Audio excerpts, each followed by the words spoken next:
Hello friends and welcome to another interesting episode of Cinetale. आज जिस movie को हम एक्सप्लेन करने जा रहे हैं ये जस्टिस लीग मूवी है जो 2017 में रिलीज़ हुई। तो क्या होता है कि अगर दुनिया का सबसे ताकतवर प्रोटेक्टर जो है वो मर चुका हो, ह्यूमैनिटी जो है वो होप जो है लॉस्ट कर चुकी हो और इस वक्त हज़ारों साल पुराना एक दुश्मन दोबारा ज़मीन पर आ जाए, यही सूरत हाल जस्टिस लीग की कहानी से शुरू होती है। सुपरमैन की मौत के बाद दुनिया एक बहुत बड़े वैक्यूम का शिकार हो चुकी होती है। एक वॉइड आ चुका होता है। इस दौरान 3 पुरस्कार मदर बॉक्स मिस्टीरियस किस्म के दोबारा से एक्टिव हो जाते हैं, जिसके नतीजे में स्टीफन वुल्फ ज़मीन पर वापस आ जाता है।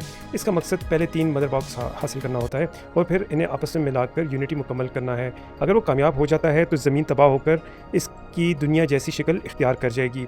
ये ख़तरा देखकर ब्रूस वेन यानी कि बैटमैन समझ जाता है कि अब सिर्फ बैटमैन काफ़ी नहीं बल्कि इसको बाकी हीरोज़ की भी ज़रूरत है जो मिलकर इस दुश्मन का मुकाबला कर सके और अर्थ को प्रोटेक्ट कर सके। सबसे पहले वो डायना के पास जाता है, उसको अपने साथ मिलाता है। फिर आर्थर को तलाश करता है जो कि एटलांटिस से ताल्लुक़ रखता है और बावजूद दुनिया के मामलात से दूर रहता है। इसके बाद जो है ब्रूस की मुलाकात जो है वो बैरी एलन से होती है, जिसके पास एक्सेप्शनल किस्म की स्पीड होती है। ये एक स्पीडस्टर होता है यानी कि द फ्लैश, लेकिन अभी इससे लड़ाई का तजर्बा यानी इसके पास कोई एक्सपीरियंस नहीं होता।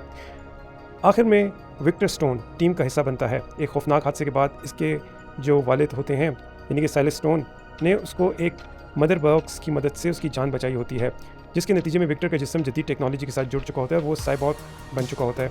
दूसरी तरफ स्टीफन वुल्फ अपने मंसूबा बनाना शुरू करता है।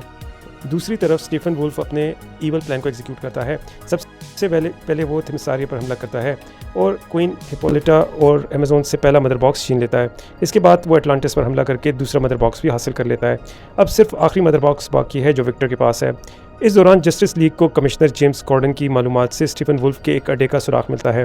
ब्रूस, डायना, हैरी, विक्टर और आर्थर वहाँ पहुँचते हैं और कैद के अंदर जो लोग होते हैं उनको बचाने की कोशिश करते हैं। स्टीफन वुल्फ की फ़ौज के साथ उनका मुकाबला होता है। इस कार्रवाई के दौरान विक्टर के पास आखिरी मदर बॉक्स आ जाता है।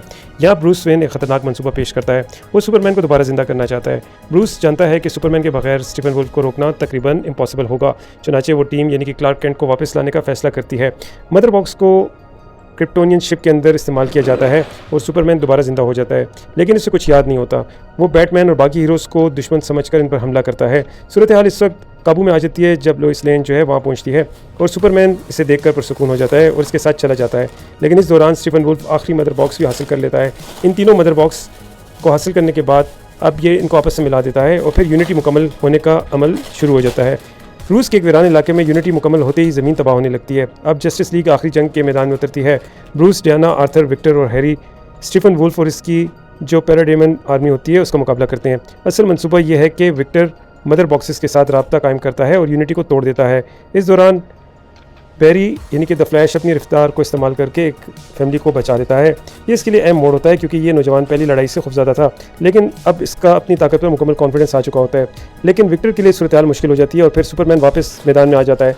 अब क्लार्क अपनी यादाश्त वापस हासिल कर चुका होता है। सुपरमैन विक्टर के साथ मिलकर मदर बॉक्स को अलग करने में कामयाब हो जाता है और यूनिटी टूट जाती है। स्टीफन वुल्फ सुपरमैन पर हमला करता है, लेकिन सुपरमैन इसका हथियार रोक देता है और फिर वंडर वुमन जो है इसका हथियार तबाह कर देती है। स्टीफन वुल्फ को एहसास होता है कि वो शिकस्त के करीब है।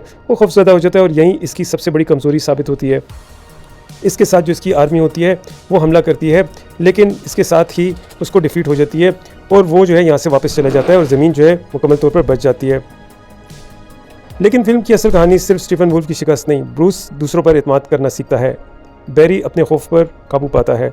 विक्टर अपनी नई ज़िंदगी को कबूल करना शुरू कर देता है। आर्थर दोबारा एटलांटिस और दुनिया से जुड़ने के लिए तैयार हो जाता है और सुपरमैन एक मरतबा फिर उम्मीद की यानी कि एक रे ऑफ होप बनकर सामने आता है।